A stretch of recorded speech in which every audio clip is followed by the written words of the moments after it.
Bismillahirrahmanirrahim. Assalamu alaikum.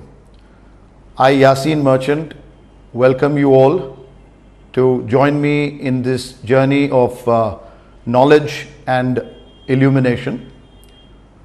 As we all know, the religion of Islam and all our imams have always emphasized on learning and reading as much as possible. Hence, we have taken this initiative to do a few excerpts from the famous books. The idea being that when the viewers look at an audiovisual excerpt, it saves him or her the time and effort to go through the books and listening to stuff. It also gives him knowledge in a very short time. In a few minutes, a lot of knowledge is passed on.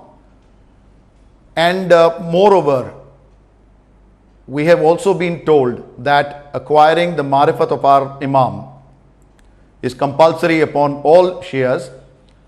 Hence, we shall attempt, inshallah, to summarize and give you excerpts of the book concerning the master of our age, master of the age, the Imam al-Zamana, Imam Mahdi alayhi salam.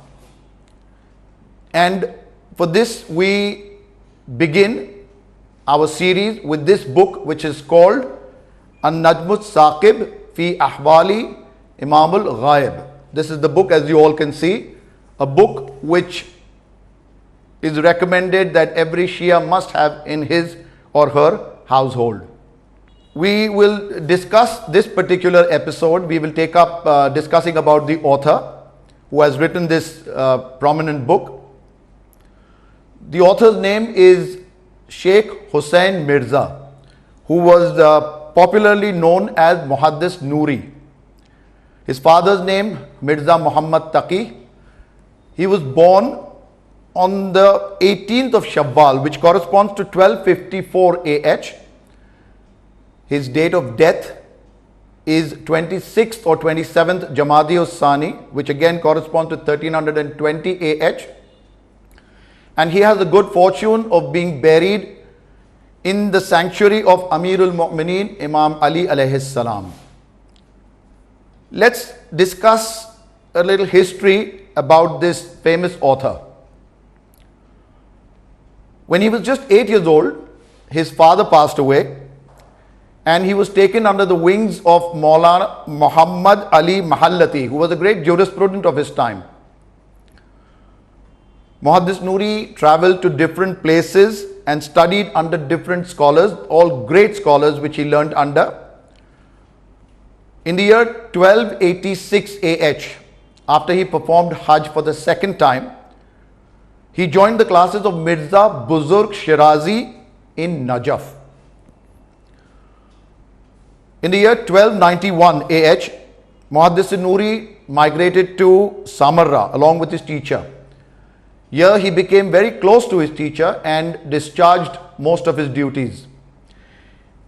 In fact, when the famous tobacco ban came into place, Muhaddis Noori was the one who wrote the letters to the various ulama of that time to come forward and support the ban. In the year 1312 AH, his teacher passed away and Muhaddis Noori returned to Najaf and stayed there till his very own demise in the year 1320 AH. What was a day in the life of Muhaddis Noori?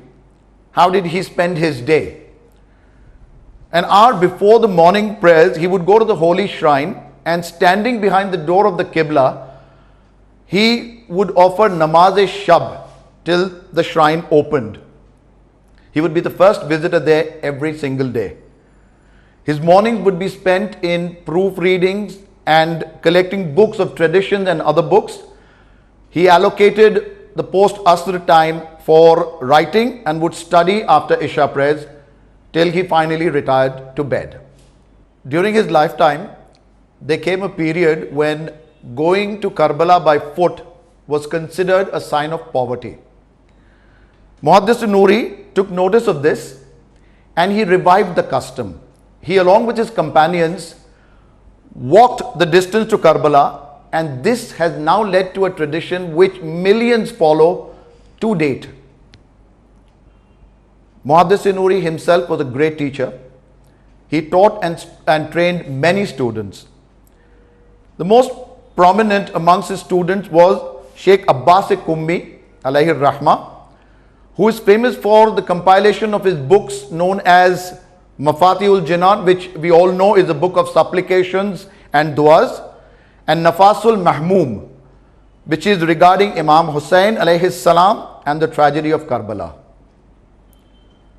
What else has Muhaddis Nuri done? Well, he has authored around 30 books, and one of the most famous books in his collection is Mustadrak Wasailus Shia, which is taught in the Islamic seminaries even today. Inshallah, in the next week, in our next episode, we will present you a brief outline of the book itself, Najmuth Saqib. May Allah elevate the status of Muhaddis Nuri. May we also get the good fortune to remain steadfast in the service of the Imam of our time. Khuda Hafiz. Thank you. Till the next time.